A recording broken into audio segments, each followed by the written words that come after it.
City Administrator as he discusses the cost of the project. Mga Pasigueño, City Administrator Attorney Geronimo U. Mancenero. Magandang hapon, kapwa ko Pasigueño. Nandito po ako para i-discuss ang deliverable naman po ng City Government of Pasig na kung magkano ang contract cost natin at kung magkano ang babayaran po ng bawat Pasigueño. Ang total construction cost po natin ay nagkakahalaga ng 8,269,436,471 pesos at 17 centavos. Ito po yung pwedeng ma-distinguish sa dalawang parte. Ang City Hall infrastructure cost na nagkakahalaga ng 5.7 billion at additional works of 2.5 billion. Ngayon, kung ano po itong additional works na ito ay didiscuss ko po mamaya. Ngunit ang City Hall infrastructure cost na 5.7 billion ay ito po mismo yung City Hall building.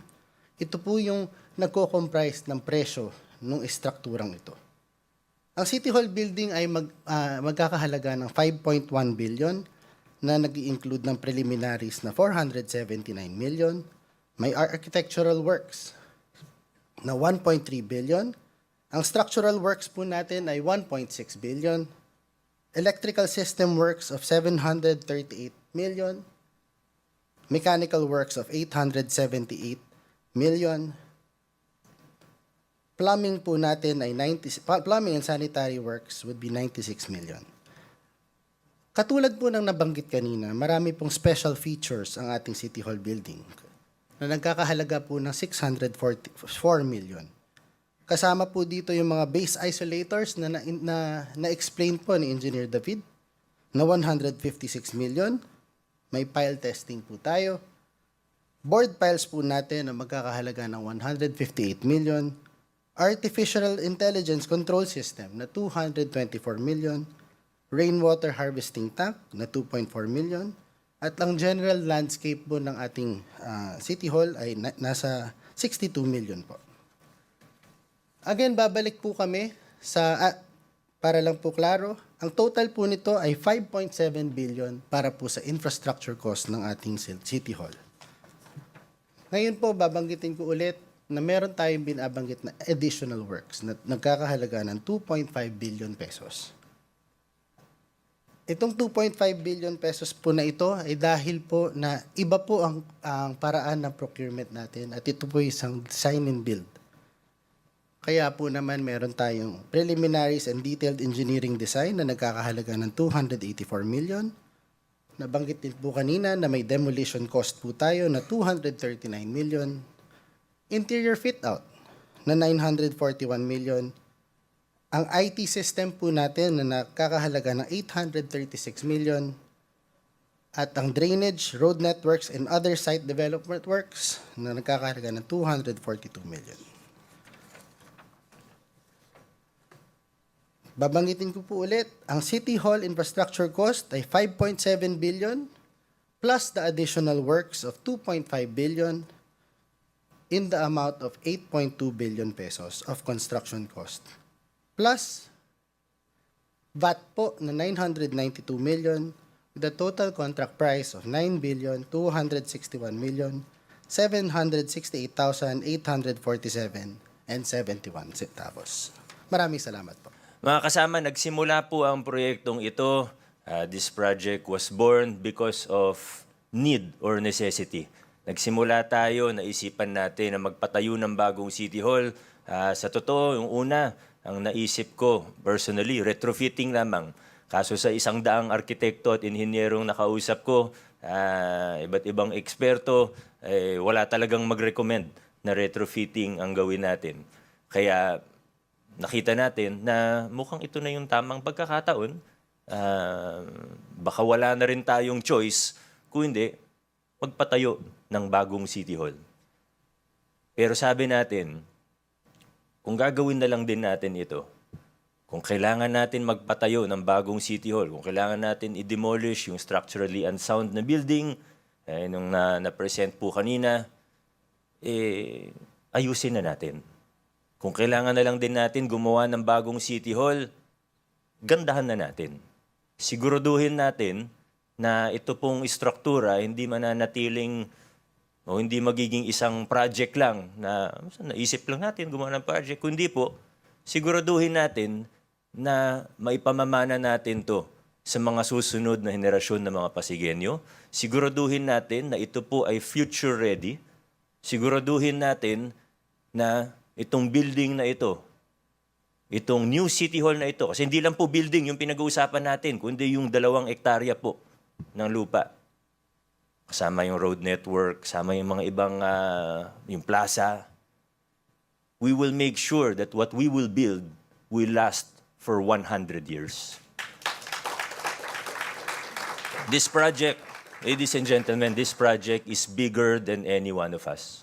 This project is something that will last generations to come. Marami po tayong ginawa sa lungsod natin na sinasabi ng marami noon ay imposible. Simulan na po natin. Babanggitin ng isa-isa, pero yung sa procurement pa lang at paglilinis natin ng procurement, maraming nagsabi sa atin nung nagsisimula ako, first term ko, imposible yung gagawin mo. Linisin mo yung procurement. Budget ng City Hall, 10 billion that time. Imposible yan.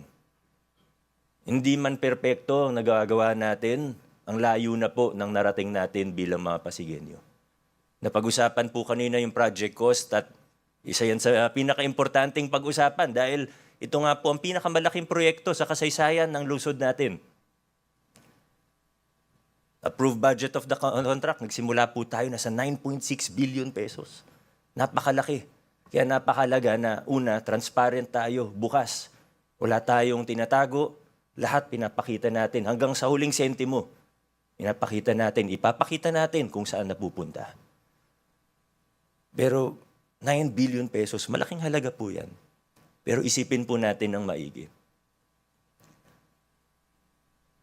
Hindi naman po sikreto sa buong Pilipinas ang mga kalakaran. Madalas din man natin na pag-uusapan. Yung sinasabi ng mga government officials o yung tawag ng mga government officials na SOP, yung automatic kickback sa mga politiko. Pinakamababa na yung 20%. Pero sa totoo, marami naman tayo na sa kwarto na ito. Ang dami niyong experience sa government contracts. Alam niyo sa totoo, mas malaki pa dyan. 30%, 40%. Minsan, nakakatakot na yung mga porsyento. Tayo sa Pasig, natanggal natin yun.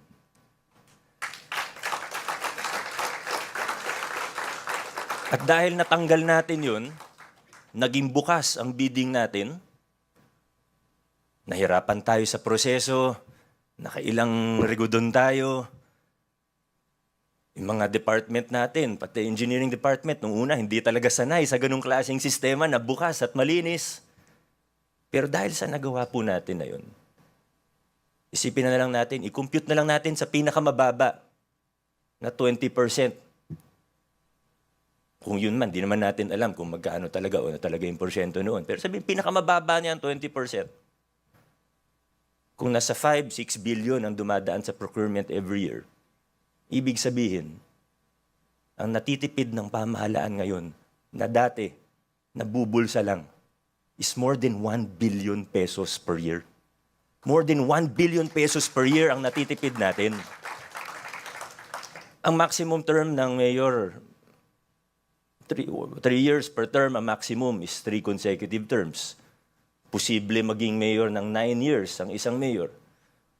Kung sa 9 years, makatipid tayo. Hindi naman sa pinangunahan natin yung tao, pero for the sake of discussion, 9 years, more than 1 billion yung natitipid natin taon-taon na dating nabubulsa lamang. Mga kaibigan, para tayong nagpatayo ng bagong City Hall na world-class, good for 100 years, na libre. Kung dati napunta lang sa bulsa, ito nakapagpatayo tayo ng maganda, ng maayos.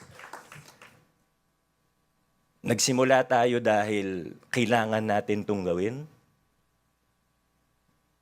Pero sabi nga, ayusin na natin, gandahan na natin, i-maximize natin yung lupa, hindi po bumababa ang land value ng poblasyon area. kailangan ma-maximize natin yan. Kasama sa mabuting, mabuting steward yan ng resources ng pamahalaan. Kailangan maximize natin yung lupa, hindi yung tagpi-tagbi yung gawa. Kailangan mag-iwan tayo ng master plan para sa buong 8 hectares hanggang mutya ng Pasig Mega Market po yan. Pero sisimulan natin dito sa 2 hektarya. Maximize natin yung land value, maximize natin ang resources ng pamahalaan. Unfortunately, sa Pilipinas, madalas pag may mga malalaking proyekto, o kahit hindi malaking proyekto, anong unang naiisip ng mamamayan? Isa lang sa 2. Una, isipin ng tao, nako, yung proyekto na yan, sigurado substandard yan. Sigurado manipis yung semento niyan. Sigurado pagkatapos ng 6 months, o 1 taon, babakbakin na naman yan, gagawin ulit. Yan yung unang naiisip ng tao, sad to say. Pangalawang naiisip ng tao, pag may proyekto ang pamahalaan, naku, magkano kaya kickback ng mga yan? Totoo po yan. Kahit saan ka sa Pilipinas pumunta, whether rightly or wrongly, yan ang naiisip ng tao. Laki siguro SOP niyan. No, billion yung project, sigurado yan.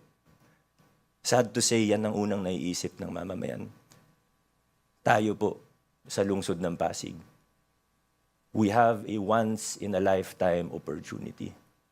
Ipapakita po natin sa tao, ipapakita natin sa bawat Pasigenyo at bawat Pilipino na posible na gumawa ang gobyerno ng proyekto na maganda. Posible na gumawa ang gobyerno ng proyekto na maayos. Posible na gumawa ang gobyerno ng proyekto na dekalidad sa tamang presyo at walang korupsyon.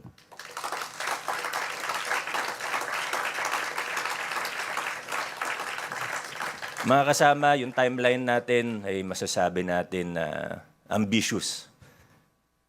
Posible pero mahirap ang gagawin po natin. Dalawa lang po ang marching orders ko sa ating Pasig City Consortium. Dahil alam ko, qualified po sila, alam nila yung ginagawa nila, maganda yung track record nila. I have no doubt in my mind that they will be able to perform and deliver. Pero 2 lang po ang pakiusap, o hindi pakiusap, 2 lang po ang marching orders ko sa atin, sa inyo. Una, kung ano yung nasa kontrata natin, i-deliver natin ng maayos and on time. Pangalawa, kung meron pong kawani, kung meron pong kasama kami, whether sa council, sa engineering, admin office, mayor's office, kahit sino dito, pag may nanghingi sa inyo, sabihin